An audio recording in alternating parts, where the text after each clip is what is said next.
भक्तों, भागवत जब हम नित्य सुनते हैं तो भले हम भागवत रोज सुनते हैं, पर भागवत से हमें कुछ नया नया सीखने को मिलता है, नया रस मिलता है।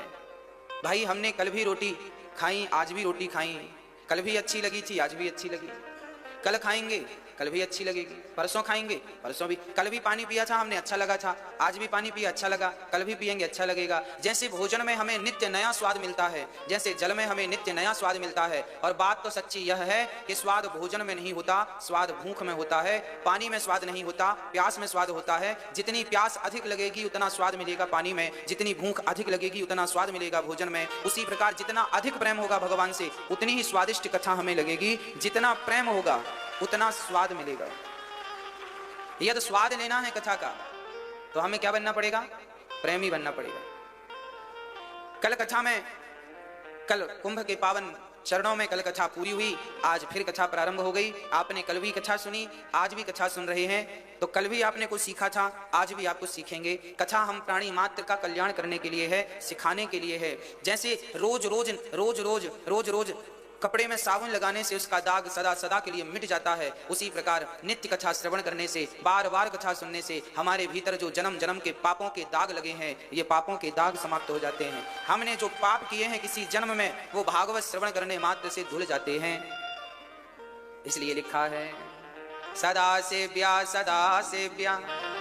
श्रीमद्भागवते कथा यस्याः श्रवण मात्रेण हरिश्चित्तम समाश्रयेत्। भागवत एक बार नहीं, दो बार नहीं, नित्य सुननी चाहिए, बार बार सुननी चाहिए। भागवत सुनते सुनते क्या होता है? चित्त शुद्ध हो जाता है। भगवान मिलेंगे ऐसा नहीं है, भागवत जब आप सुनने लगेंगे निरंतर तो आपको ऐसा महसूस होगा कि भगवान मिल गए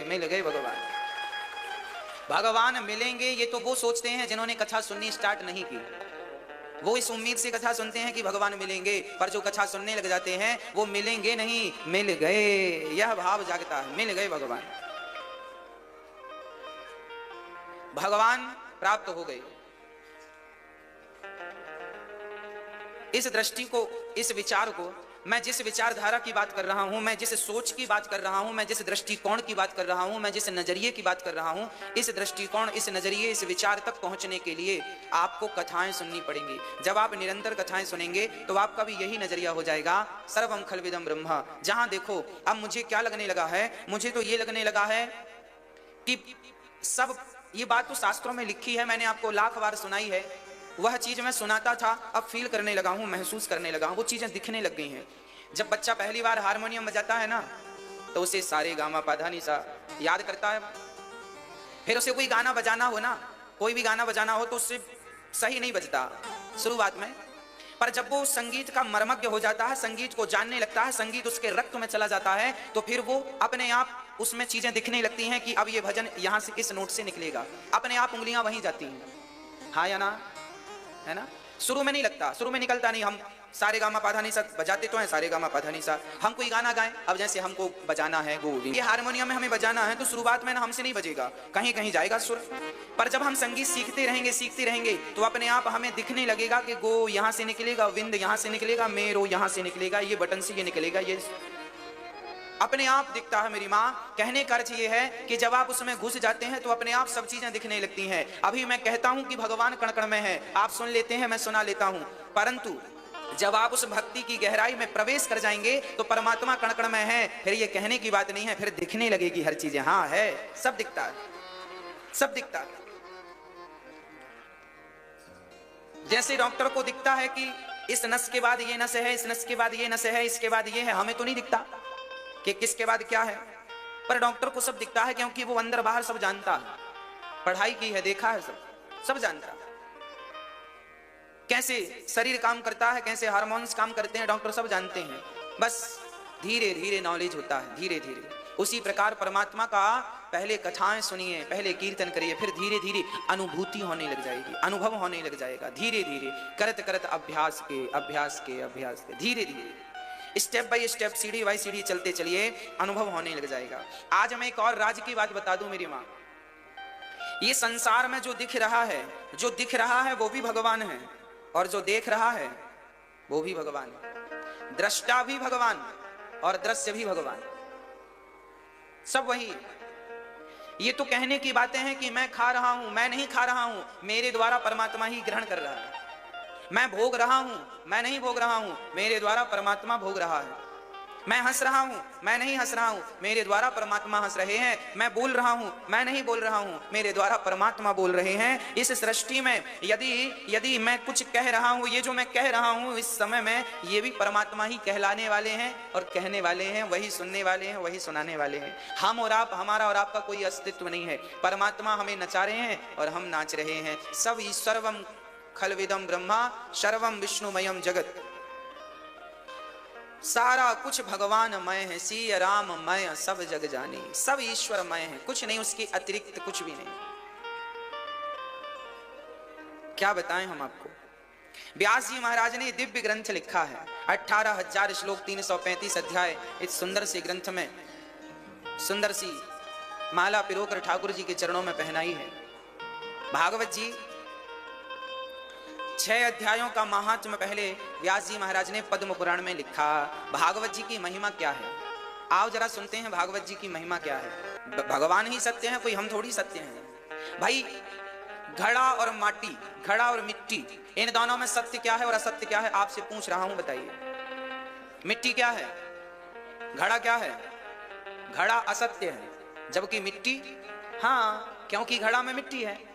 आकार को घड़ा कहा जाता है ना, वो है तो मिट्टी। जैसे तुम घड़ा कह रहे हो, एक्चुअली वो मिट्टी है। तो सत्य मिट्टी है, घड़ा नहीं। उसी प्रकार ये संसार एक घड़े की तरह है और परमात्मा उस मिट्टी की तरह है। एक्चुअली संसार जैसा, घड़ा जैसा कुछ नहीं होता। मिट्टी की एक आकृति को लोग घड़ा नाम देते हैं अपने से, है ना। उसी प्रकार संसार जैसा कुछ नहीं होता। परमात्मा के ही इस रूप को हम संसार कहते हैं। भगवान का एक नाम है विश्व रूप, भगवान का एक नाम है विश्व, विश्व रूप है। तो ये जो विश्व है, हम लोग कहते हैं ना पूरे विश्व में, ये विश्व क्या है?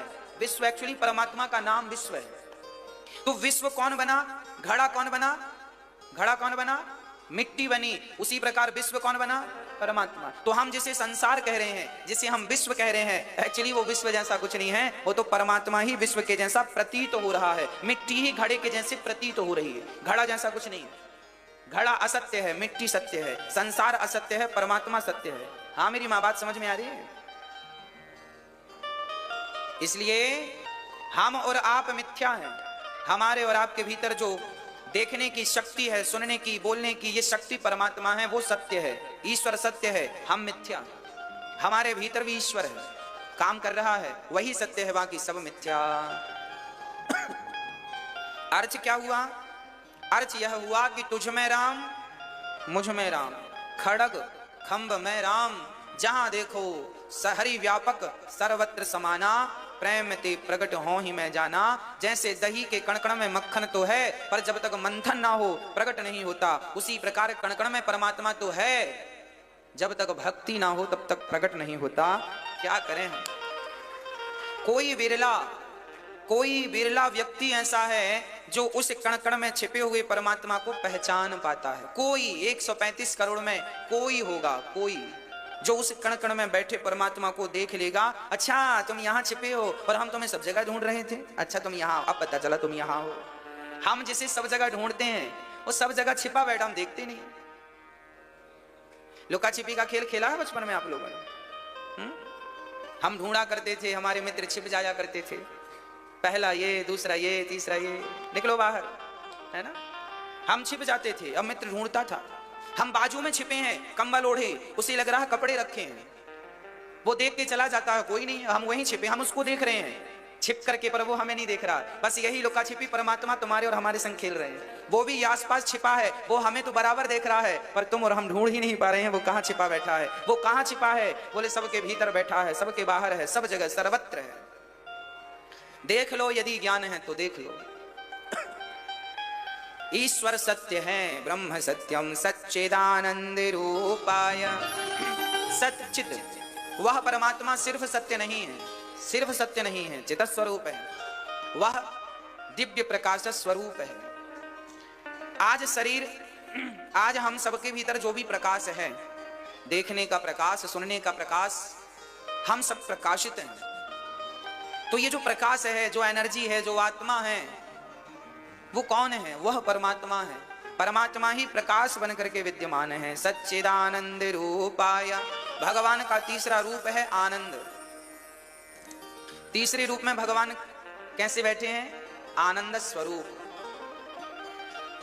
हम सभी के जीवन में जो आनंद है, जो आनंद की अनुभूति है, अच्छा जो आनंद की अनुभूति है वह अनुभूति ही परमानंद है, वही आनंद ईश्वर है। ईश्वर एक अनुभूति है, आया गया। गुलाब जामुन खाने में आनंद आता है, रसगुल्ले खाने में आनंद आता है, हाँ। बड़ी भूख लगी हो तो रोटी खाने में भी आनंद आता है, हाँ। प्यास लगी हो तो पानी पीने में भी आनंद आता है। आनंद, माँ अपने बेटे से मिलती है तो आनंदित तो हो जाती है, प्रिया अपने प्रियतम से मिलती है तो आनंदित तो हो जाती है। हर जगह आनंद है, हर जगह क्या है? आनंद है। आज तो आनंद आ गया, हम सब कहते हैं आज आनंद आ गया। ये जो आनंद की अनुभूति हम करते हैं, कभी कभी बेटे से मिलकर, पत्नी से मिलकर, पुत्र से मिलकर, परिवार से मिलकर, शादी कर दी बेटी की तो आनंद की अनुभूति हो गई, हमें कुछ उपलब्धियां मिल गई तो आनंद की अनुभूति हो गई, हमें कुछ पैसा मिल गया तो आनंद की अनुभूति हो गई, हमने कुछ पा लिया, प्रतिष्ठा पा ली, आनंद की अनुभूति हो गई। ये जो अनुभूतियां हैं, एक्चुअली यह अनुभूति ही ईश्वर की अनुभूति है। अब मैं आपको उस आनंद की और इस आनंद की अनुभूति में थोड़ा सा अंतर समझाऊं। हमारे जीवन में आनंद तो है, पर फर्क इतना है कि हमारे जीवन में आनंद क्षण मात्र का आया और गया, है ना। 7 दिन कथा सुनी, बड़ा अच्छा लगा, पर 7 दिन कब बीत गए? आए वो 7 दिन और चले गए 7 दिन। 7 दिन बड़ा आनंद आया, अब जाना पड़ रहा है, अब जाएंगे। तो आनंद, हमने संसार में जो भी आनंद पाया है वो क्षण मात्र का। रसगुल्ले में आनंद तब तक है जब तक पेट नहीं भर जाता, पेट भरा तो रसगुल्ले में आनंद नहीं है। भोजन का आनंद तब तक है जब तक भूख हो, पानी का आनंद तब तक है जब तक प्यास हो। स्त्री और पुरुष में भी आनंद क्षण मात्र का है। पुत्र के मिलन में माँ अपने बेटे को गले से कब तक लगाएगी? 1 मिनट तक चिपकाएगी, 2 मिनट तक चिपकाएगी, 5 मिनट तक चिपकाएगी, 5 मिनट बाद बोल देगी जा खेल, थोड़ी छाती से लगाई रहेगी, जा खेल। अरे माँ अपने बेटे को गोद में लेगी, कितनी देर लेगी? उसे आनंद आता है पुत्र को गोद में लेने में, पर कितनी देर लेगी? माँ अपने बच्चे के गालों को कब तक चूमेगी? 2 बार चूमेगी, 5 बार चूमेगी, 50 बार चूमेगी, फिर तो उतार के रख ही देगी। संसार का हर सुख जो है क्षणिक है, चाहे माँ पुत्र का हो, चाहे पति पत्नी का हो, चाहे खाने का हो, चाहे सोने का हो। हम खूब सोएं, खूब आनंद आएगा, पर वो भी क्षणिक है। नींद खुली फिर नींद नहीं लगती, अब जागते रहो, करवट बदलते रहो। ये जो आनंद है क्षणिक आनंद है, इसे बड़ा करना हो तो क्या करना पड़ेगा? बोले आप भगवान की शरण में जाएंगे तो ये जो छोटे छोटे टुकड़ों में आनंद हमें मिल रहे हैं। अच्छा, एक किसान है, उस किसान की 1 बीघा जमीन यहाँ है और 1 बीघा जमीन 4 किलोमीटर दूर है, फिर आधा बीघा 2 किलोमीटर दूर है, फिर 2 बीघा आधा किलोमीटर दूर है। उसकी 50 बीघा जमीन है, पर वो टुकड़े टुकड़े में है। तो बताओ उसका कोई अर्थ निकल रहा है? कोई आनंद है उसका? और वो 50 बीघा एक साथ होती तो मजे थे, हाँ या ना? बोलो हाँ कि ना? अरे टुकड़े टुकड़े में जो आनंद, हम जो घर गृहस्थी में आनंद भोगते हैं सांसारिक, ये टुकड़ों वाला है। और भगवान की भक्ति करने में एक जाई आनंद है, वो भगवान आनंद स्वरूप है, एक साथ 50 बीघा है। जब यहां से पुण्य करके तुम जाओगे भगवान के धाम, गौलोक धाम, तो भगवान वहां आनंद की अनुभूति कराएंगे, वहां आनंद है। ये संसार सागर है, इस संसार में आनंद टुकड़ों में है।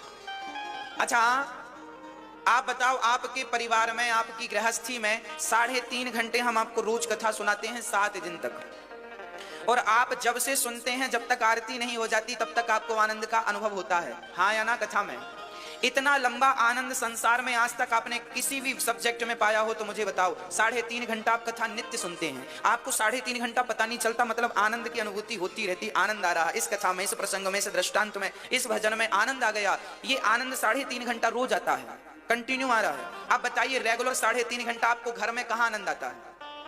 ऐसा कौन सा काम है जो 3.5 घंटे आप करते हैं? क्या 3.5 घंटा खाएंगे? खाने का आनंद कितना है? हाँ, खाने का आनंद ज्यादा से ज्यादा 7 मिनट का है।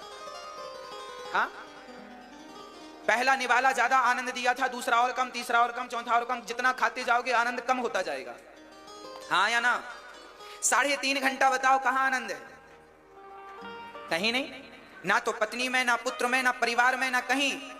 मेरी मां 3.5 घंटा आनंद केवल इस संसार सागर में कथा में आनंद है। देखिए जिनकी कथा में रेगुलर 3.5 घंटा का आनंद है, जब हम पुण्य करके भगवान के दर पे जाएंगे, द्वार पर जाएंगे, तो वहां वह आनंद, जिस आनंद को हमने यहाँ टुकड़ों में पाया है, वही आनंद से करोड़ों गुना आनंद परमात्मा गोलोक धाम में, साकेत में, बैकुंठ में हमें वो नित्य आनंद प्राप्त होता है। उस आनंद तक पहुंचने के लिए इसको करना पड़ता है, कथा कीर्तन। भगवान को क्यों पाया जाता है? भगवान को पाने के पीछे भी एक स्वार्थ है, हे नाथ, हम संसार में आना जाना नहीं चाहते, हमें नित्य अपने धाम में रखो, क्योंकि वहां यहां से ज्यादा आनंद है, वहां यहां से ज्यादा सुख है, वहां यहां से ज्यादा अच्छा है, इसलिए हमें वहां रखो, अपने साथ रखो, अपनी नित्य लीलाओं में रखो। यहां तो हम आपको भूल जाते हैं, वहां तो आपका दिन रात चिंतन होगा नाथ, इसलिए हमें अपने धाम में रखो, अपने चरणों में रखो। तो आप, यदि आप इस आनंद से संतुष्ट हैं तो फिर ये आनंद तो मिला ही है। पर ज्ञानी जन, यदि आप इस आनंद में उलझे रहे ना तो बड़ा घाटा हो जाएगा आपका। टुकड़ों टुकड़ों में कितने बीघा जमीन बनाओगे? एक जाई बनाओ, एक जाई तो भगवान को पाकर ही संभव है। इसलिए एक दिव्य आनंद भागवत क्या करती हैं? सच्चिदानंद रूपाय, परमात्मा सत्य चित आनंद का स्वरूप है, परमात्मा सत्य है, चित है, आनंद स्वरूप है। अच्छा, भगवान करते क्या है? विश्वोत्पत्त्यादिहे तवे, विश्व की उत्पत्ति, पालन और संहार करते हैं भगवान। विश्व की उत्पत्ति हमें बनाते हैं, पालन करते हैं, अंत में संहार कर देते हैं। भगवान का काम है दुनिया को बनाना, भगवान का काम है दुनिया को चलाना, और भगवान का काम है दुनिया का संहार कर देना। हाँ, अच्छा, भगवान की शरण में जाएंगे तो करेंगे क्या हम? बोले भगवान सारे दुखों से मुक्त कर देते हैं। कोई तन से दुखी है, कोई मन से दुखी है, कोई धन से दुखी है। अच्छा, दुखिया संसार है, क्यों? दुखिया इस संसार में सुखिया मिला न कोई, सारे दुखिया हैं। महाराज जी हम बड़े दुखी हैं, महाराज जी हम बड़े दुखी हैं, हम बड़े दुखी हैं, दुखी हैं, दुखी हैं, दुखी हैं, सब दुखी। अरे कभी तो कहा करो कि हम सुखी हैं, मत कहा करो हम दुखी हैं। अच्छा, आप कहते हैं महाराज जी हम बड़े दुखी हैं, ये बताओ आपका दुख क्या है? क्या दुख है आपको? बोलो। एक्चुअली दुख किसी को नहीं होता मेरी माँ, आप लोग ना सुख की उम्मीद ज्यादा कर लेते हैं, इसलिए आपको दुख लगता है, होता नहीं है। एक उदाहरण से मैं अपनी बात आप तक पहुंचाता हूं। दो पंडित जी थे, सुनिएगा, दो पंडित जी थे। दोनों पंडित जी को एक सेठ जी ने भोजन पे बुलाया। हमारे घर पंडित जी भोजन करने आना, निमंत्रण है। पंडित जी गए। अच्छा, एक पंडित जी सोच रहे थे कि सेठ जी हमें दक्षिणा में 100 रुपए देंगे, और एक सोचा था कि हमें तो 10 रुपए की जरूरत है, 10 रुपए मिल जाएंगे तो काम हो जाएगा। एक ने उम्मीद की थी कितने की? 100 की, और एक ने उम्मीद की थी 10 रुपए की। अब सेठ जी ने भोजन कराया और पंडित जी को 51 रुपए दिया। तो जो 100 रुपए की उम्मीद लगाए थे वो तो दुखी हो गए, ओ भगवान 100 का था 50 मिले, और जो 10 की उम्मीद लगाया था उसको तो 40 ज्यादा मिले, बढ़िया नाचने लगा, वाह हमारा तो काम हो गया। अब देखो, एक दुखी हो गया और एक, कहां से आया दुख और कहां से आया सुख? मुझे आप बताओ, समझाओ। आपने उम्मीद ज्यादा की, आपकी अधिक अपेक्षाएं, आपकी अधिक इच्छाएं आपको दुखी करती हैं। इसलिए हमें ज्यादा अपेक्षाएं नहीं रखना चाहिए। भगवान दाल रोटी दे रहे हैं ना, पहनने को कपड़े दे रहे हैं ना, बस खाने को रोटी है, पहनने को कपड़े हैं, रहने को एक छोटा सा मकान है, और क्या चाहिए? बहुत हो, गुजर रही है जिंदगी। और रहना कितने दिन है साहब? 50, 60, 70, 80 साल की तो कहानी है, कहां ज्यादा रहना है। यूं निकल जाते हैं, 7 दिन कब निकल जाते हैं हमें पता नहीं चलता, 3 घंटे कब गुजर जाते हैं हमें पता नहीं चलता, ये जिंदगी कब गुजर जाएगी पता नहीं चलेगा। बस मन कथा में लगाओ, और ज्यादा उम्मीद रखोगे तो सदा दुखी रहोगे, और जितना विधाता दे रहे हैं उतने में संतोष रखोगे तो सदा सुखी रहोगे, सदा सुखी रहोगे। हमने एक छोटा सा व्यापार डाला, फॉर एग्जाम्पल दे रहा हूं, माना कि हमने एक छोटा सा व्यापार डाला। अब हमने उम्मीद लगाई कि भाई हमने 5 लाख रुपए से व्यापार शुरू किया है, तो हमें महीने का 1 लाख रुपए मिले। हाँ भाई मिलेगा, पर सब्र रखो, अभी नहीं मिलेगा, अभी तुम्हें 10,000 मिलेगा प्रॉफिट सब निकाल कर, तो रख लो, संतोष रखो। 20 मिल रहा है, संतोष रखो। 50,000 रुपए बच रहे हैं, संतोष रखो। लाख रुपए बचेंगे, उम्मीद ना तोड़ना, भगवान पे मेहनत करना मन लगा के, बस सफलता मिलेगी। हम लोग क्या है, ज्यादा अपेक्षा रखते हैं। 5 लाख लगाए तो हमें लगता है 5 लाख महीने पे आना चाहिए। कैसे आएगा, पागल हो क्या? 5 लाख महीने की अपेक्षा रखोगे तो दुखी हो जाओगे। मेहनत बराबर करो, आएगा। 5 लाख भी आएगा, 10 लाख भी आएगा और 50 लाख भी आएगा, पर उस स्तर तक पहुंचने के लिए थोड़ा वक्त तो लगेगा, समय तो लगेगा। सब्र रखो, भगवान पर विश्वास रखो और मेहनत मन लगा के करो। मुझे विश्वास है आप संतोष रहना सीख लीजिए। जिस फील्ड में है, जहां है वहां रहिए, पर संतोषमय जीवन हो। जितना विधाता दे रहे हैं ये समझिए कि कृपा है विधाता की, बस दाल रोटी चल रही है। एक दिन विधाता ऐसा करना कि कोई दिन ऐसा ना है कि घर पे चूल्हा ना जले, सदा आपकी आरती होती रहे, आपका पूजन होता रहे, आपका भोग बनता रहे, बस आपका भोग रोज बनता रहे, प्रसाद रोज बनता रहे, आप खाओ और आपका दास खाए, आपका परिवार खाए। बस कोई साधु आ जाए, 2-4 लोग आ जाएं तो वो भी भूखे हमारे घर से ना जाएं। विधाता इतनी लाज रखना बस। बाकी तो देखो, पैसों की तो कितना भी मिल जाए, हमारा एक कमरा भर जाए पैसों से और सोना चांदी से, तो भी यहाँ संतोष नहीं होता, तो भी इच्छाएं पूरी नहीं होती। रावण की हो गई थी क्या, जिसकी लंका सोने की थी? जब उस महान पुरुष की उसकी नहीं हो पाई तो हमारी क्या होगी? हमारे घर तो मिट्टी के, उसका तो सोने का था। इसलिए भैया संतोष सबसे बड़ा धन है। बड़े बुजुर्ग संत कह गए हैं, दोहा गाए आप याद। पर आपको अपेक्षा है कि मेरी बहू बिल्कुल सीता हो। अरे बहू सीता हो जाएगी, पहले तुम तो कौशल्या बनो। खुद को कौशल्या नहीं बनना और बहू सीता हो जाए, कैसे हो जाएगी मेरी मां? इतनी अपेक्षाएं ना रखा करो। आपकी इतनी अपेक्षाएं, इतनी उम्मीदें, ये आपको दुखी बनाती है। अरे आपकी बहू जैसी है बढ़िया, औरों की बहुओं से आपकी बहू बढ़िया है। आपकी सास औरों की सास से बढ़िया है, बढ़िया। उसके अवगुण मत देखो, उसके दोष मत देखो, उसके गुण देखो। क्या अच्छाई है वो देख के अपना जीवन यापन करो। देखो दोष तो फिर सब में ही है। इस दुनिया में एक आदमी बताओ जिसमें दोष ना हो, बता दो कौन है ऐसा जिसमें दोष ना हो? सब में है, गुण दोष सब में है, अच्छाई बुराई सब में है। आपको क्या देखना है वो आप देख लीजिए। अच्छाई देखिए, आपकी सास बहुत अच्छी है, आपकी बहू बहुत अच्छी है, आपका पति बहुत अच्छा है, सब बहुत अच्छा, आपकी इनकम कमाई सब अच्छा है, आप बहुत अच्छे हैं। आप पॉजिटिव रहिए ना, आपके पास सब कुछ बढ़िया है, आपके घर में किसी चीज की कमी नहीं है, सब है। फिर भी आपको रोना तो है, महाराज जी ये नहीं है। जो है उसमें संतोष नहीं है, जो नहीं है उसके लिए आंसू हैं बस।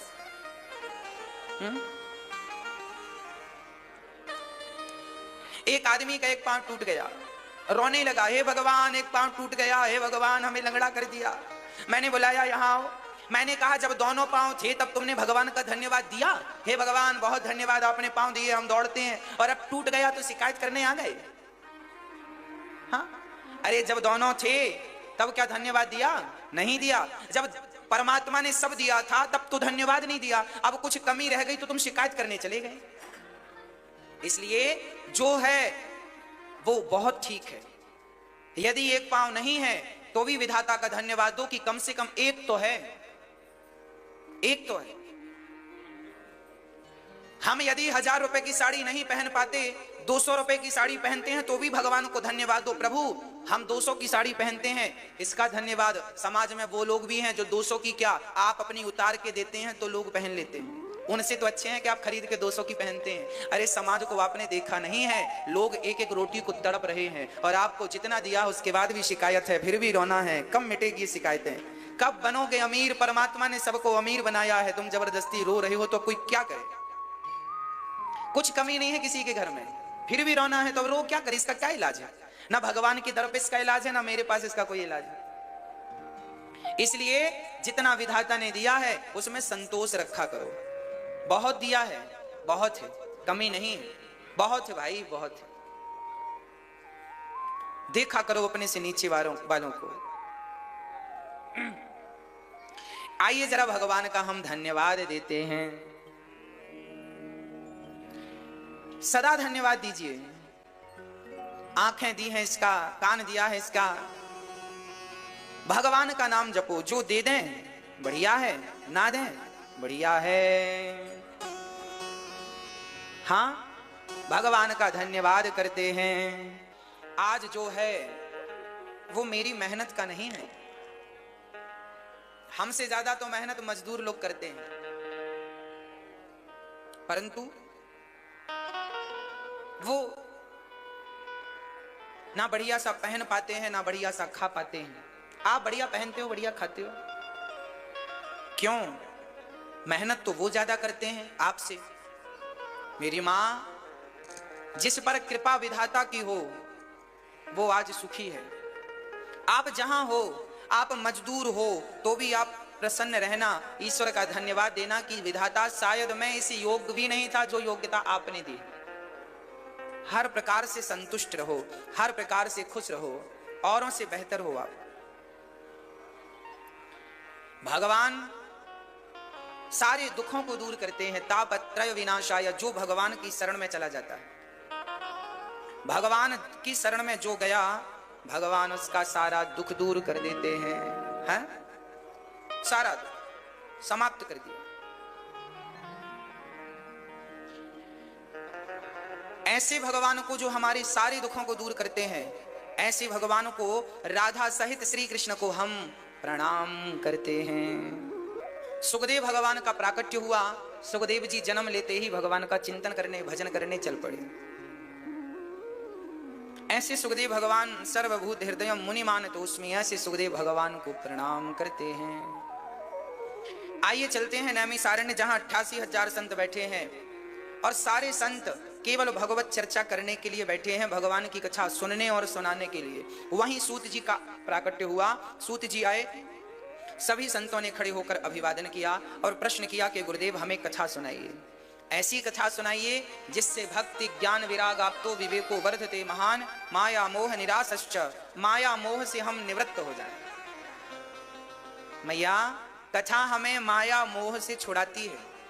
कई लोगों ने हमसे बताया, बोले महाराज जी हम पहले जितना संसार में उलझे पड़े थे, कथा सुनने के बाद हम बहुत ज्यादा सुखी हो गए हैं, वो उलझने समाप्त हो गई। पहले हम अपने आप को कर्ता समझते थे, अब भगवान को कर्ता समझने लग गए हैं, तो आधी टेंशन तो वो खत्म हो गई। आज ही एक बहन ने हमसे कहा, गुरुजी जब से कथा सुनी है तब से हम सास बहू दोनों माँ बेटी की तरह रहने लग गए हैं, हमारे घर का क्लेश कलह समाप्त हो गई है। कथा आज भी प्रत्यक्ष उदाहरण, आप इसके उदाहरण आप सब हैं। आप जितने लोग यहाँ बैठे हैं या जितने लोग घर में टीवी के माध्यम से सुन रहे हैं, आपके जीवन में भी कुछ ना कुछ बदलाव जरूर हुआ होगा, कथा के बाद परिवर्तन जरूर हुआ होगा। ये परिवर्तन करने वाली कथा है, बदलने वाली कथा, और बदलने के लिए मजबूर करती है ये कथा। ये भागवत ऐसी है, सबको मजबूर कर देती है। प्रिय भक्तों, माया मोह से छुड़ाने वाली और भक्ति ज्ञान वैराग्य को बढ़ाने वाली ये कथा है। भक्ति ज्ञान विराग आप तो विवेको वर्धते, विवेक भी बढ़ता है, भक्ति भी बढ़ती है। अरे भक्ति तो आपके हृदय में नाचती है। जो कथा प्रेमी होते हैं ना, आपके हृदय में तो भक्ति नाचती है। भक्ति आपके ही मन में, आपके ही भीतर है।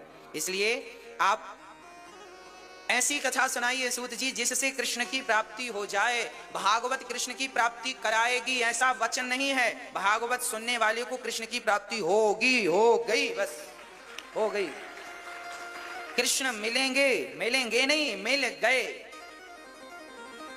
हाँ, भागवत मिलाती है। आपको बिहारी जी का दर्शन हुआ कि नहीं? हाँ जी, आज हुआ।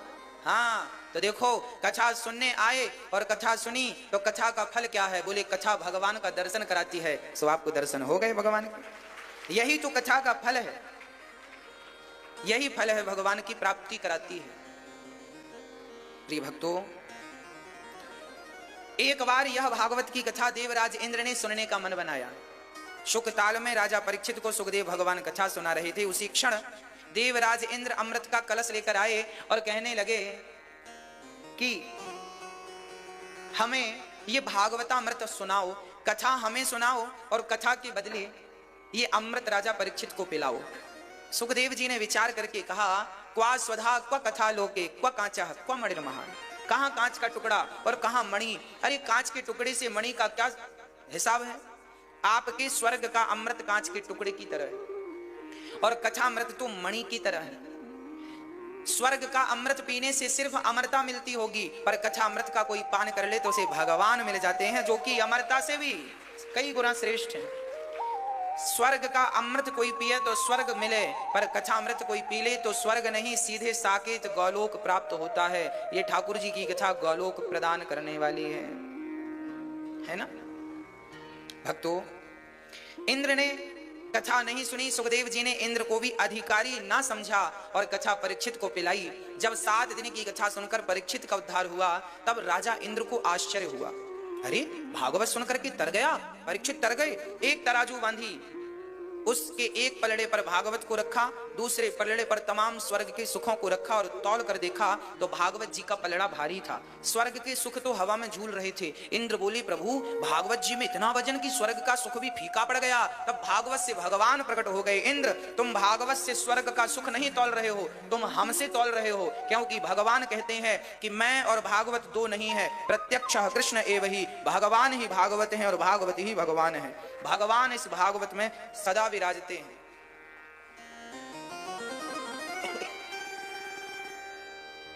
जैसे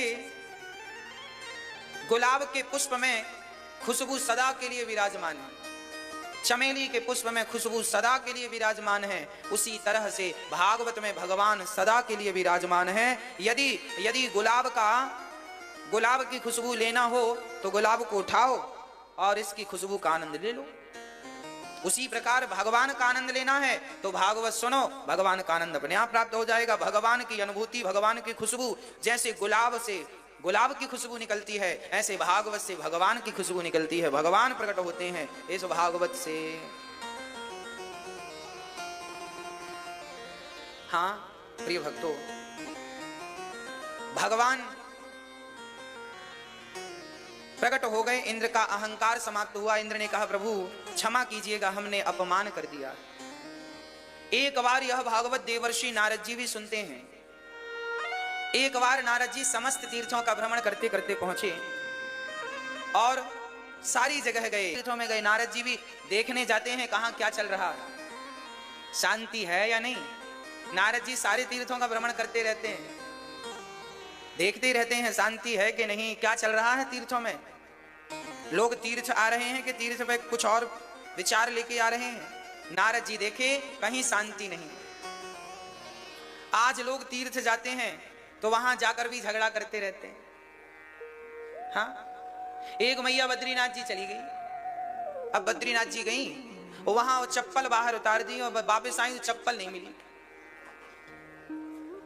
बद्रीनाथ जी में वो चप्पल नहीं मिली तो मैया आधा घंटा तक चिल्लाती रही, चोर हैं, चप्पल तक नहीं छोड़ते, तीर्थ आए हैं, चप्पल लेके चले गए। आधा घंटा चप्पल की कथा कही। भगवान बद्रीनाथ जी का दर्शन 2 मिनट में कर लिया और चप्पल का चिंतन आधा घंटे तक किया। अब बताओ इनको कैसे भगवान मिलेंगे। नारद जी कहते हैं लोग तीर्थ करने नहीं आते, जरा भी संतोष और जरा भी त्याग नहीं है लोगों के अंदर। चप्पल गुम जाती है तो आदमी ये नहीं सोचता कि चलो गुम गई तो अब गुम गई, अब उसमें झगड़ा करने की क्या जरूरत है।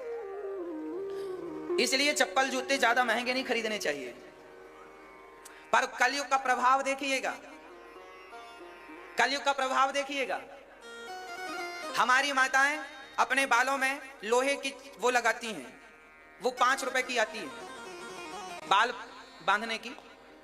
बोलते हो आप समझ रहे हो, हमें नहीं आता बोलना, चिमटी बोलते हैं। हमारी माताएं लगाती हैं, वो 1 रुपए का, 2 रुपए का, 5 रुपए का आता है ना। और पांव में चप्पल कितने की? 500 की, 1000 की, 2000 की, 5000 की, 10,000 की चप्पल, सैंडल, जूते। सस्ती चीज आदमी माथे पे लगा रहा है और महंगी चीज पांव में पहन रहा है, इसी का नाम कलयुग है। सस्ती चीज का स्थान सिर पे है और महंगी चीज का स्थान पांव में है, यही तो कलयुग है। यही बुद्धि भ्रष्ट करने के महंगी चीज। अब महाराज जी फिर क्या करें? अरे भाई, इसलिए हमारे यहां सोने की बिंदिया लगाने की परंपरा रही है। महंगी चीज जो सबसे महंगी धातु है गोल्ड, सोना, वो माथे पे सजाओ, गले पे सजाओ। सस्ती चीजें पांव में सजाओ। पर आज उल्टा है, भागवत रामचरितमानस तो गली सड़क में बिक रही है और जूता बड़े बड़े मॉलों में बिक रहे हैं। यही तो कलयुग है। जूते बढ़िया। आज ग्रंथ आपको रामचरितमानस खरीदना हो तो गली में लोग पुस्तक की दुकान लगाए बैठे रहते, वहां मिल जाएगी। मतलब उनके लिए शोरूम नहीं बनते जिनसे हम सबकी सदगति होनी है, पर जूतों के शोरूम बनते हैं। जिस युग में जूतों के शोरूम हो और ग्रंथ फुटपाथ पर बिकते हो, उसी का नाम कलयुग है मेरी माँ, उसी का नाम कलयुग है। यही तो कलयुग है। सस्ती चीज माथे पे सजाई जाती हो और महंगी चीज पांव में पहनी जाती हो, यही तो घोर कलयुग है। और बाद में फिर अब पहने हो तो फिर संतोष रखो, गुम जाए तो फिर रो मत। चप्पल जूते खरीदने के पहले ये जरूर विचार करना चाहिए कि कल कोई गुम गए तो आप अटैक तो नहीं आएगा। यदि अटैक ना आए तो खरीदना, नहीं मर ना जाना उसके चक्कर में प्राण निकल जाए नहीं तो आप बद्रीनाथ जी लोग जाते हैं, बहुत सारे लोग झगड़ा कर लेते हैं।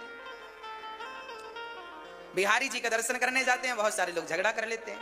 अरे भाई, जब हम तीर्थ यात्रा पे जाएं तो तीर्थ ऐसे जाएं कि हमें यदि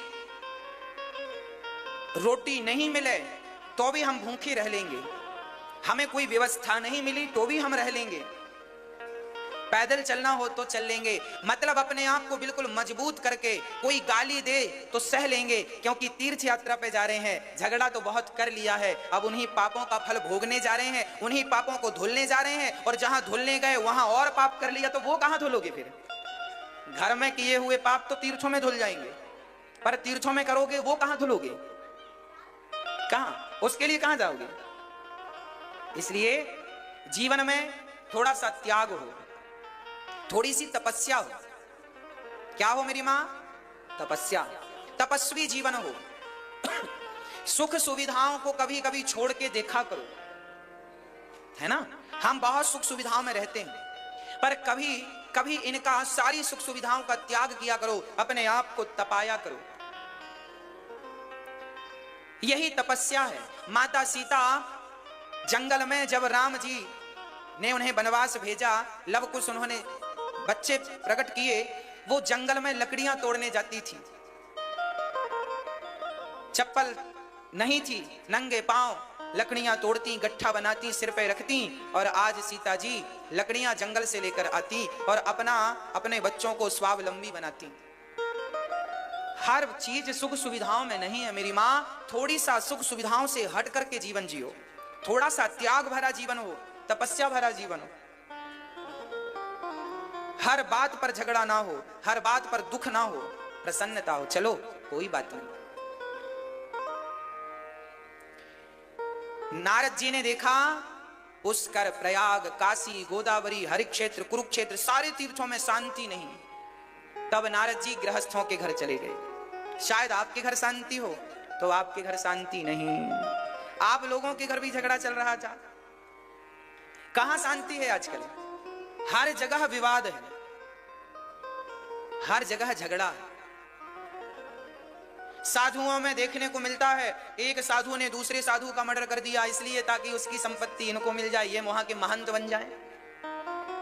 साधुओं के घर भी ये उठापटक चल रही है, और यही उठापटक गृहस्थियों के घर चल रही है। बड़े भाई ने छोटे भाई की जमीन दबा ली, छोटे भाई ने 2-4 फीट जमीन दबा ली।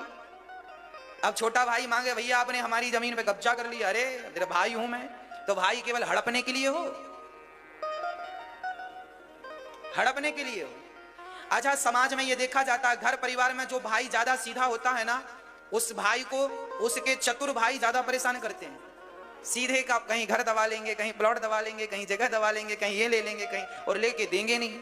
ये चतुर भाई, ये चतुर लोग ना, जो ज्यादा भाई भाई में लड़ाई झगड़ा करना कराते हैं, ये अगले जन्म में कौवा बनते हैं। सीधा जाकर छिच्ची में चोंच मारते हैं। एक आंख फोड़ देते हैं भगवान, क्योंकि तुम्हारी दोनों आंख का तो कोई सवाल नहीं है। दोनों आंख होती तो तुम किसी की जमीन जायदाद, तुम्हारी जो है बहुत बढ़िया है, जितना है तुम्हारा वो तुम्हारा है। दूसरे का करोड़ हमारे लिए मिट्टी है, उसमें हमें नियत नहीं रखना चाहिए, भले वो हमारे भाई का हो। भाई का है तो क्या हुआ, बंटवारे में उसे मिला है, जितना उसे मिला वो उसका, जितना हमें मिला वो हमारा। अब उसमें नियत ना डुलाओ। यदि तुमने उसकी जमीन जायदाद पे कब्जा किया, वो कमजोर है, वो लड़ नहीं सकता, तुमने कब्जा कर लिया, याद रखना, क्या विधाता तुम्हें माफ करेंगे? सजा नहीं मिलेगी। वो सीधा है बेचारा, बोल नहीं पाता, झगड़ा नहीं कर पाता, कोर्ट कचहरी नहीं जानता, तो तुमने उसको तो दबा लिया। विधाता सब देख रहे हैं, गलत किसी के संग ना करना।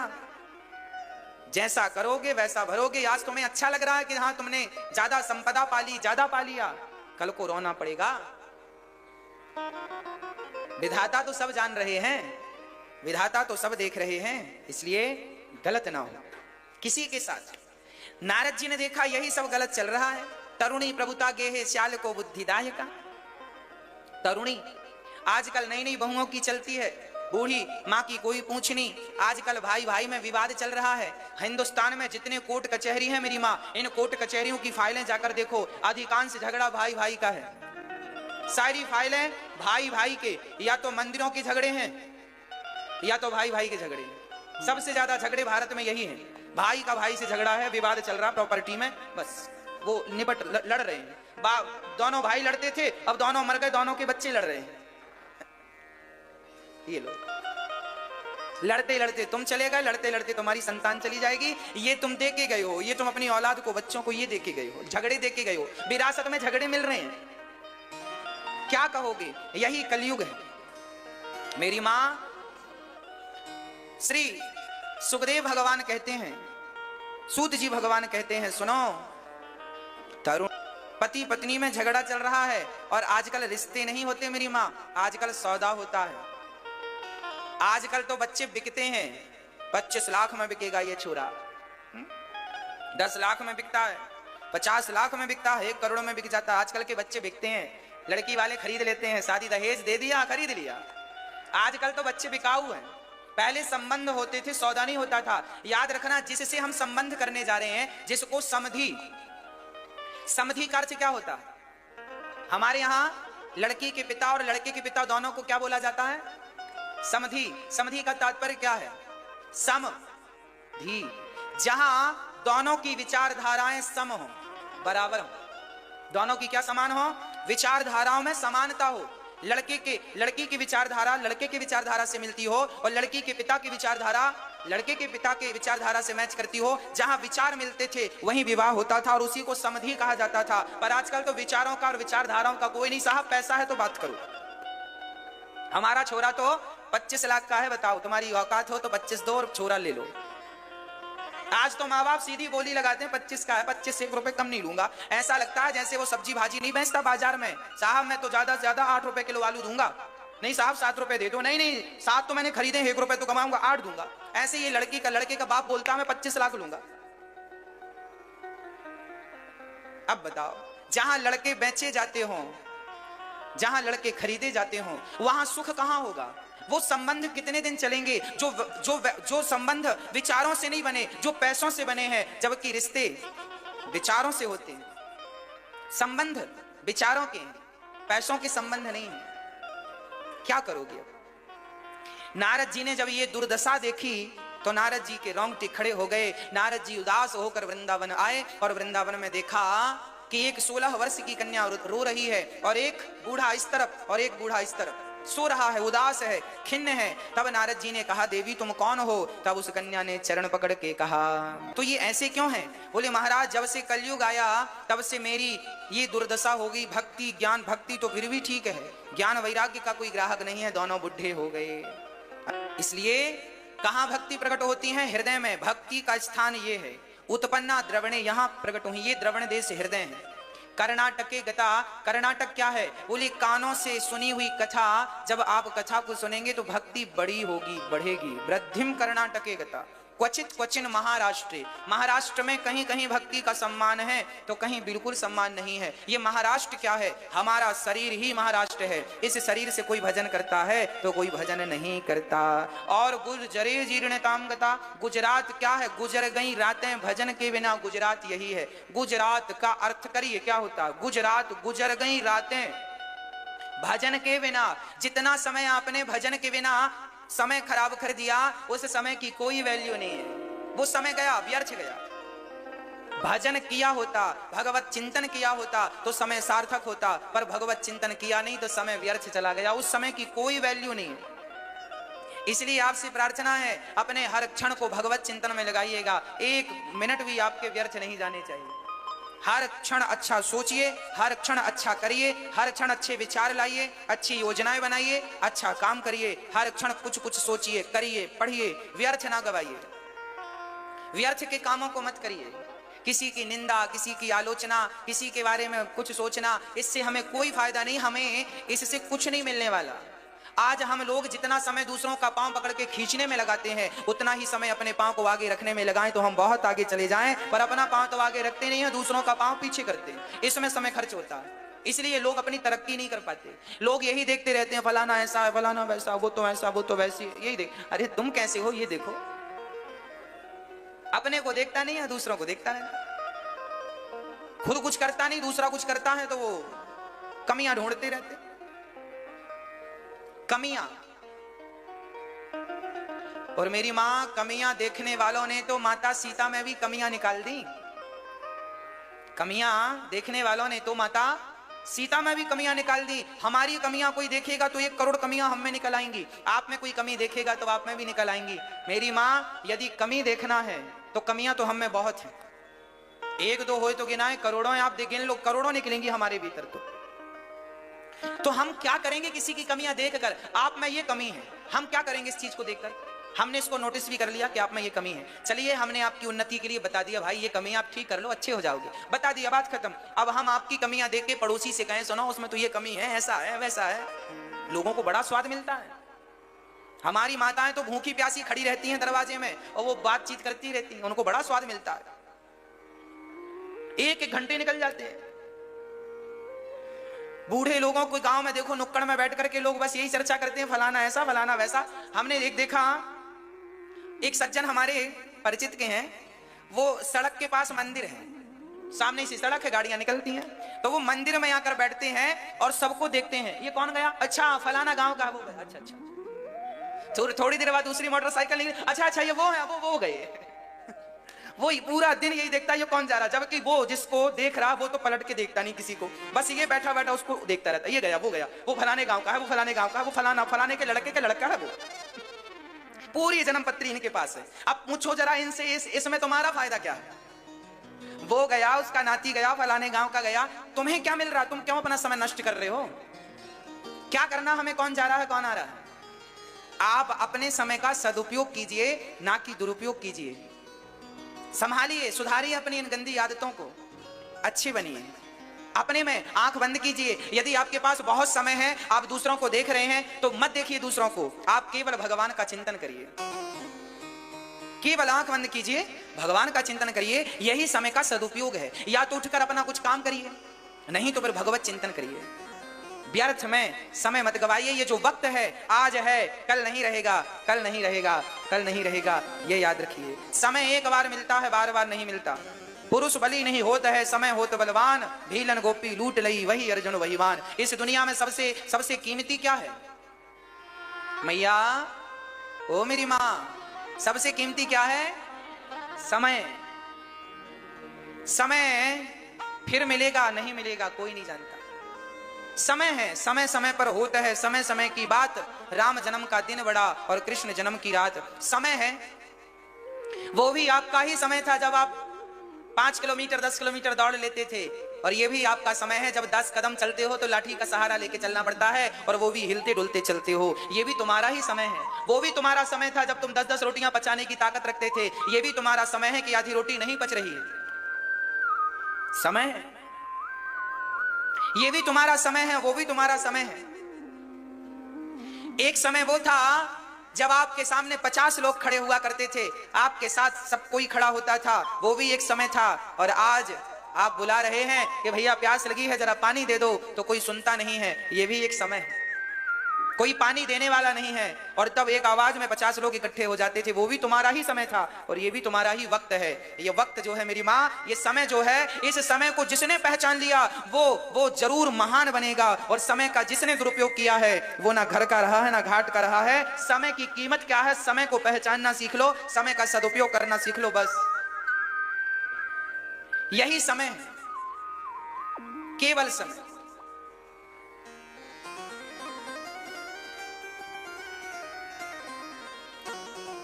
आज श्री नारद जी महाराज कहते हैं, भक्ति से देवी चिंता ना करो। भक्ति महारानी सब जगह दुखी थी पर वृंदावन में सुखी है। भक्ति कहीं हो ना हो पर वृंदावन में तो भक्ति नृत्यति यत्र चा, भक्ति तो नृत्य कर रही है, नाच रही है वृंदावन में। धन्य है ये वृंदावन, धन्यम वृंदावनम तेना भक्ति नृत्यति यत्र चा। धन्य है ये वृंदावन जहां आज भी भक्ति महारानी ताता थैया करके नाच रही हैं। नारद जी ने कहा मैं कुछ करता हूं, तब नारद जी ने सनकादियों से कहा महाराज मैं क्या करूं कि भक्ति का दुख दूर हो जाए। तब कहा भागवत की कथा सुनवाओ। नारद जी ने कहा मैंने गीता सुनाई, वेद पुराण सुनाया, दुख दूर नहीं हुआ, भागवत से हो जाएगा। बोले हाँ, जो कहीं किसी से नहीं हुआ वो भागवत से होगा। चलो शुरू करते हैं। हरिद्वार की पावन धरती पर कथा प्रारंभ हुई। 3 आसन लगाई सनक सनंदन सनातन सनत कुमार, 4 आसन लगाई सनकादियों के लिए। मुख्य यजमान बन के नारद जी बैठे और कथा प्रारंभ हो गई। सदा सेव्या श्रीमद् भागवते कथा, यस्याः श्रवण मात्रेण हरिश्चित्तं समाश्रयेत्। भागवत कितनी बार सुननी चाहिए जीवन में? बार बार, सदा सुनो। जब महिमा सुनी तो भक्ति महारानी प्रकट हो गई। वहां से, कहां से? बोले भागवत से भक्ति महारानी प्रकट होकर ताता थैया महाराज भागवत सुनने मात्र से मेरा दुख दूर हो गया। भागवत सुनने से क्या दुख दूर होता है? दुख दूर होता है। आज यहाँ पर भागवत जी की पोथियां बिठाई गई, लगभग 250 पोथियां बिठाई गई 250 यजमानों के द्वारा। आप सभी लोग, आप, मुझे विश्वास है कि आप जिन्होंने भागवत जी की पोथी बिठाई है, भागवत जी निश्चित जैसे भक्ति महारानी का दुख भागवत जी ने दूर किया, आप सभी का कष्ट दूर करेंगे। आप सभी के जीवन में खुशियां बनेंगी, बढ़ेंगी और आपका जीवन समृद्धवान होगा, घर में आनंद होगा। अब आप सभी लोग बड़े प्रेम से भागवत जी को बड़ी श्रद्धा से 7 दिन तक सुनिए। अपने आप आपकी जो इच्छाएं हैं भागवत जी उसे पूरा करेंगे। उन सभी यजमान परिवारों को जो घर बैठकर भागवत जी की पोथी बिठाए हैं, आप सभी भक्तों का बहुत बहुत साधुवाद, बहुत बहुत धन्यवाद। आप सभी के लिए मंगल कामना। बिहारी जी आप सभी की इच्छाएं परिपूर्ण करें, सुख और समृद्धवान आप बने, सुखी और समृद्धवान बने।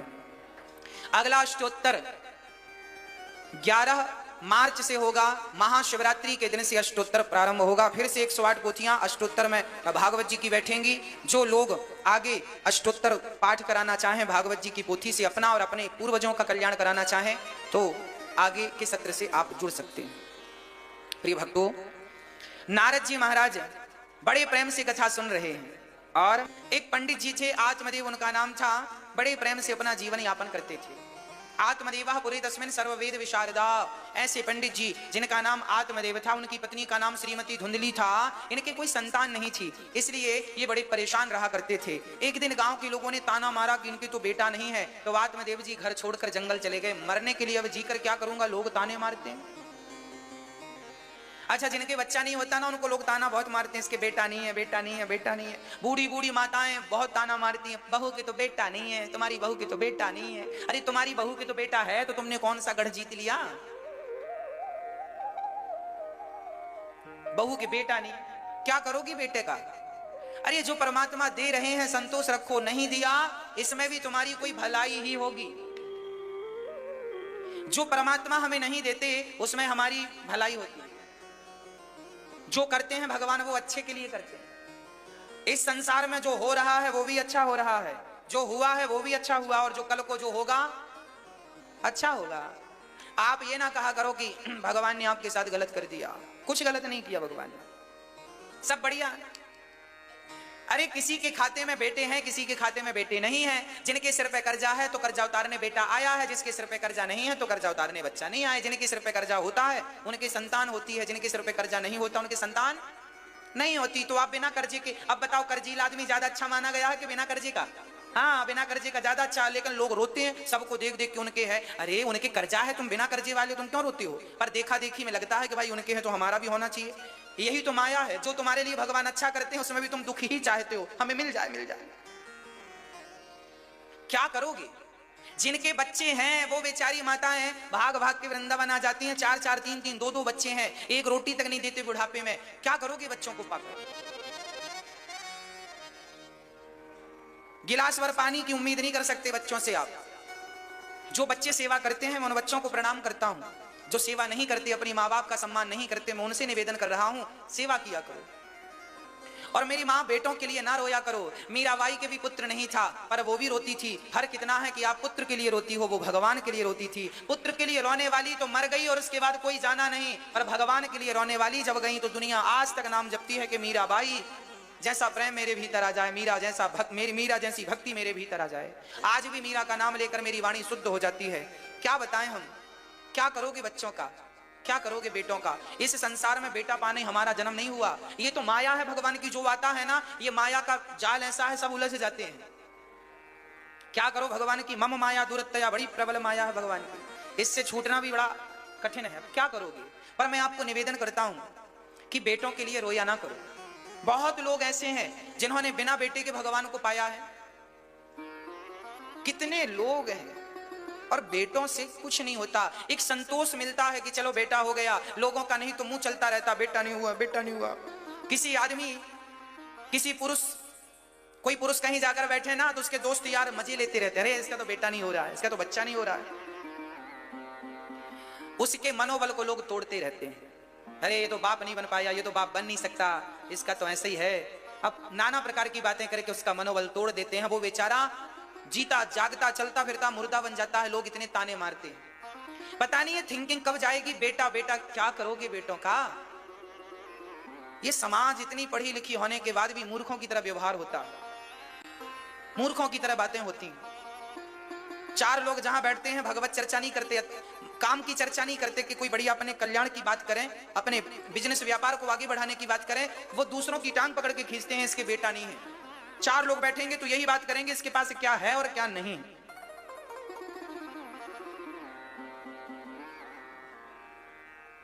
भक्तों, आत्मदेव जी की कोई संतान नहीं थी, मीराबाई की भी कोई संतान नहीं थी, तो वो भगवान को पा गई। यशोदा मां की कोई जाया हुआ बेटा नहीं था, वो भगवान को प्रेम करके अमर हो गई।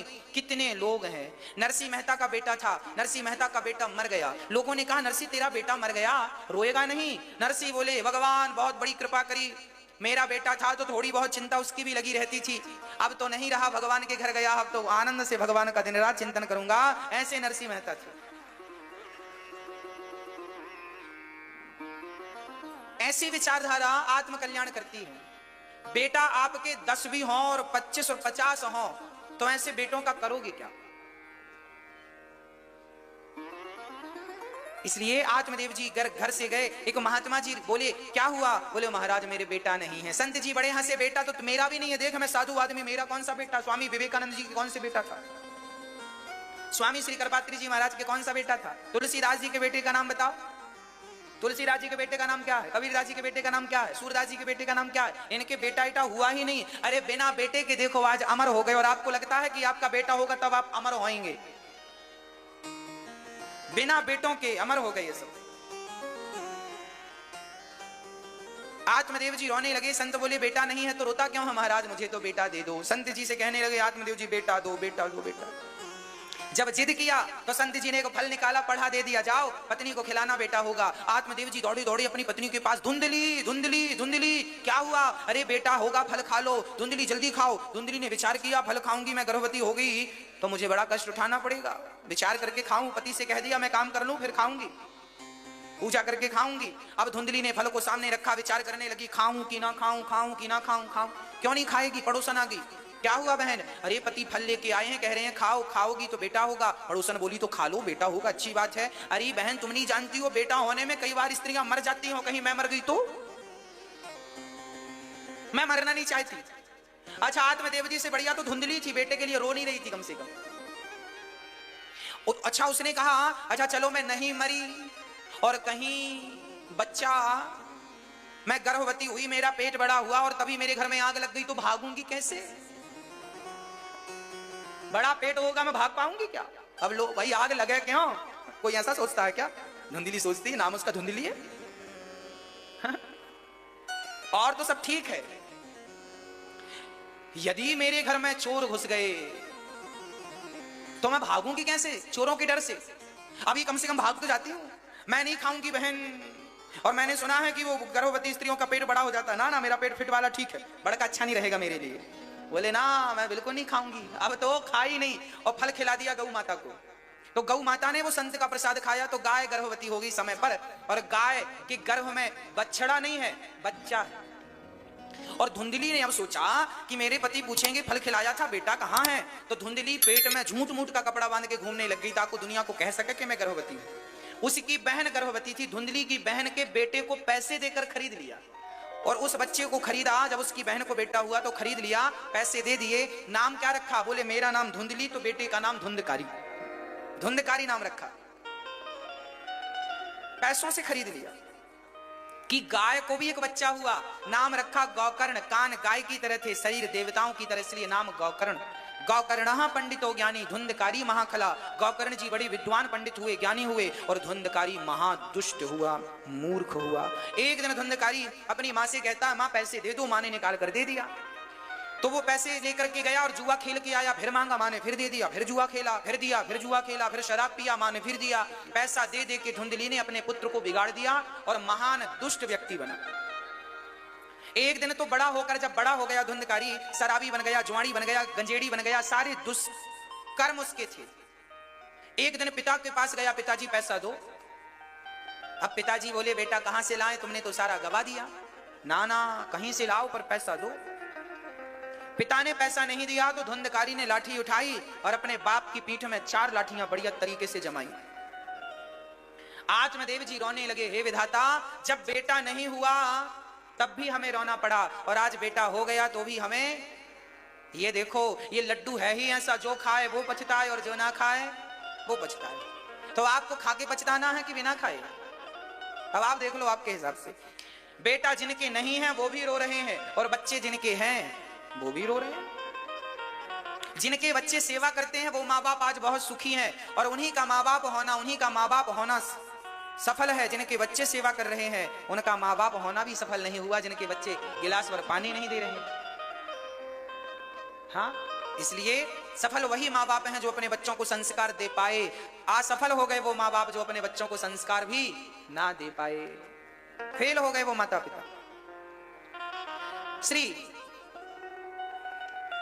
सूत जी महाराज कह रहे हैं कि गौकर्ण जी जब बेटे ने मारा, आत्मदेव जी रोने लगे। मेरे बेटे ने मुझे मारा, मेरी माँ दूसरों की मार पीट सब बर्दाश्त हो सकती है पर खुद के अपनों की, अपने लोग पुष्प फेंक कर मारे तो गहरी चोट लग जाती है। अपनों का घाव गहरा होता है, दूसरे मारते हैं तो ज्यादा चोट नहीं लगती।